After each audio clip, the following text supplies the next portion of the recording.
But I wasn't sure who I wanted to win because obviously I'm never a fan of people that get caught taking steroids. Right. I believe they have no place in this sport. That said, Derek Brunson was talking some shit about me fighting George St. Pierre recently, so I was like, well, I hope fucking Machida knocks him out. I hope he karate kicks him in the face. Obviously, that's not the way it went down.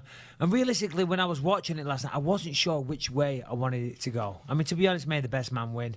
And that turned out to be Derek Brunson. I mean, Brunson was doing what he does. He's very, very haphazard in the way he fights. He rushes forward, he chases after his opponents, and he swings like a madman. Now, if he connects with you got problems because he's a big, strong, powerful guy. But Robert Whittaker, for example, saw him coming in and boom.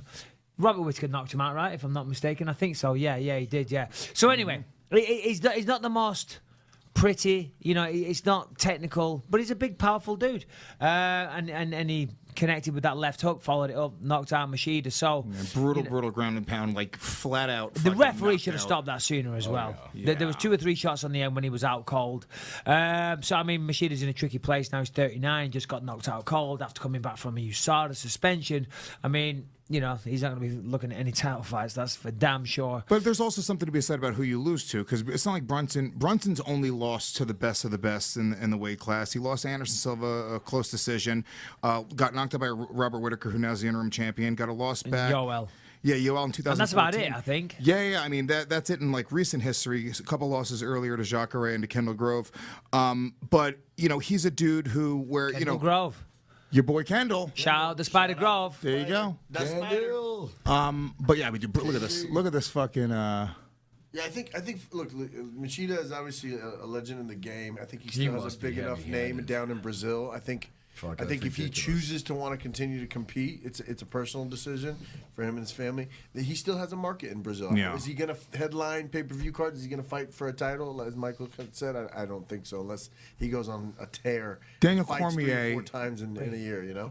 Daniel Cormier said it during the broadcast. He was like, "I've never heard this many people be this quiet," because the crowd was just like fucking shocked.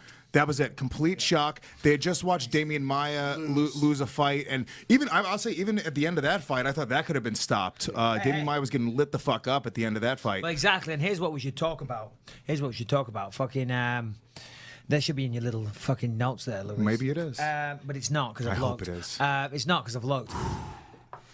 Colby Covington, whoever, is that his name? Covington? Yep. Covington, Cuntington, whatever his name is, because I don't like him because he talked some shit about me a while ago. But still, he beat Demian Maia in a better fashion than what Tyron Woodley did. Tyron Woodley bored everyone to tears when he fought Demian Maia, just like he does every time he opens his goddamn fucking mouth.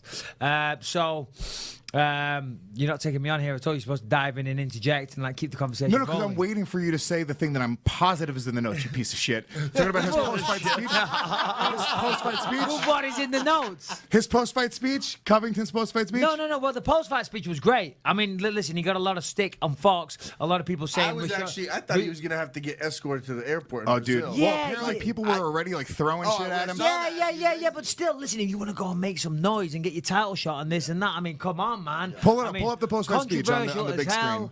But still, I thought, I'm not a fan of the guy because he was talking shit, but... Now that you're in studio, we can actually play it for the fans to hear, too. We have the audio. There we go. No, obviously you're not signing off. Here's what he said, because he defended his comments. No, but listen. That is a way to get headlines. I mean, a lot of people waste their opportunity on the microphone afterwards. They come out with something vanilla. They say, oh, whoever the UFC want to give me. I mean, that's a way to ask for a title shot. Listen, Brazil are going to want to see that guy lose his head. Vumada hair or whatever the fuck it is they all chant, which is annoying as hell. But they're definitely going to want to say that for sure. It sounds like they're saying, whoop, there it is. Whoop, there it is. But I mean, fair play to him. He made some noise, but we're talking about it now. I mean, will he get a title shot? I don't know, but he did a better job against Maia than what Tyron Woodley did, and it was a way more entertaining fight. Now, was it a good fight? Was it skillful? No, it was. He didn't do a better job, though. In reality, if you look at what happened there, right? And I hate to disagree with you. Okay, no. He had a way more entertaining fight. And more entertaining, yes. Tyron walked out without really being touched. But He didn't lost get the taken GSP down fight. either. He didn't get taken down either, which Woodley made a big thing out of. Oh man, you know, I defended 21 takedowns, man. Right? So did Colby Covington. Yeah. Colby Covington's inappropriate insults towards Brazil under review by the UFC's code. Oh, come on. Who cares? Well, you can't. So listen. How did he defend his? He defended it by saying, he's like, look, dude, I'm trying to sell a fight. These people are threatening my life, throwing bottles at my head, telling me they want me to fucking die. He was like, I'm going out when a microphone's in my face and a camera's on me, selling the next fight. He was like, this is what I'm supposed to do. He actually made a great point. Listen. No. The UFC code of conduct there, I don't see how that can come into effect. You and I both know that. No, I know, but still, you're allowed your opinion. You can say this. I think Brazil's a dump. Right, but I think that you all suck. But by the way, I'm being Colby Covington there. You can say that while you're in Brazil representing the UFC. He didn't say I think. While you're in Brazil representing the UFC, he called them animals. They have a right to say how they want you to represent them or not. I mean, that's a fair position. Hey, because he's right. He's right. They are threatening his life. They are throwing shit at him. So I can understand feeling hostile and talking shit. But this is just for the sake of debate and for the sake of the argument. But he's not doing anything wrong. He's allowed to say, listen, I didn't have...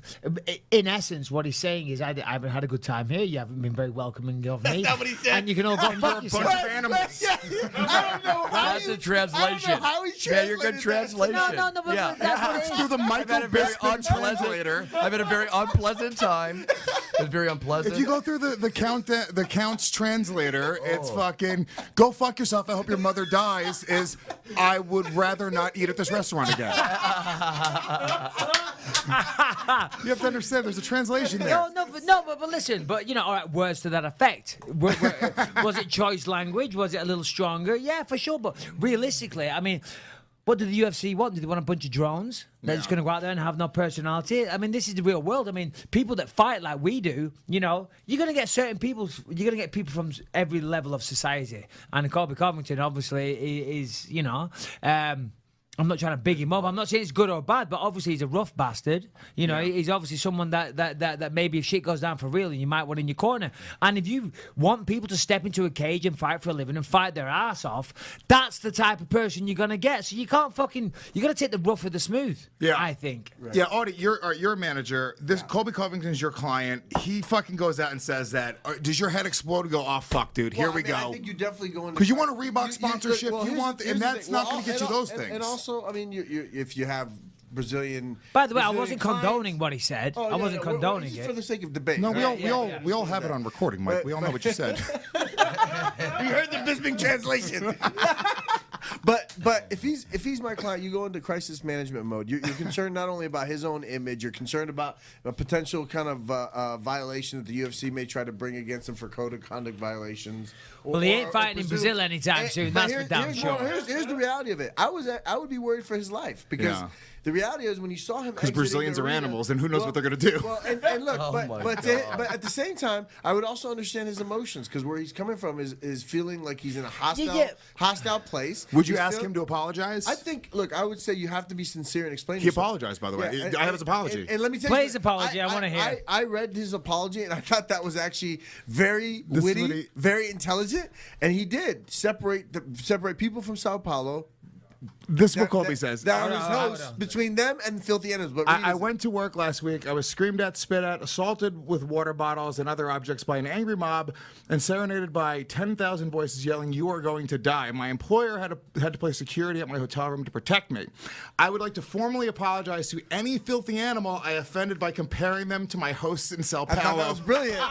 That's fantastic. I thought that is awesome. And the fact that he actually went and explained it and explained part of the fight game, but also realized that, hey, I shouldn't have put a blanket word to describe everybody from Sao Paulo or everybody from Brazil, but still be witty about it and have a sense of humor about it, and also sell himself in the next fight. So I thought that was brilliant by him. And honestly, the fight, I think everyone can't be good guys. I mean, we are fans of the drama. We're fans of, even as just like a regular if you're a person watching television, there needs to be some sort of conflict on a TV show. If everyone's just holding hands, running through the fields, and everyone's cool, there's just there's people nothing like interesting villains. about it. Look, I have a 5-year-old now that watches the show The Descendants. It's a new Disney thing where they're actually making characters off the good and the bad characters that we all grew up to. So Ursula has a daughter named Uma. Oh, shut and my up. my daughter wanted to be a villain. Ursula, what is this? Ursula from Little The Sea Mermaid. Witch. I know. And she had a daughter named Uma, and that's who my daughter What wanted are we to be. talking She wanted about to be now? A villain. She wanted to be a villain for Halloween. So people do tune in to watch not only the heroes and people they like, but also people they just can't stand. That's just the reality of entertainment. That's it. It is. Michael Bisping. Why are you looking at me? He's the one talking about Little Mermaid. And then when it ends, you look at me like I've got something to interject with. I got nothing on that. All right? I took that moment to drink my water. And drink it, I will. Uma, the daughter of Ursula? She's black. Ursula wasn't black. Ursula was like blue. Yeah, but it's 2017. She's gay black. Yeah, she's whatever. She's transgendered. Yeah, she's transgender. Those weren't tentacles. Those were 8 penises that she had surgically implanted below her. Thank God my daughter's not listening to this show. They're there. Look.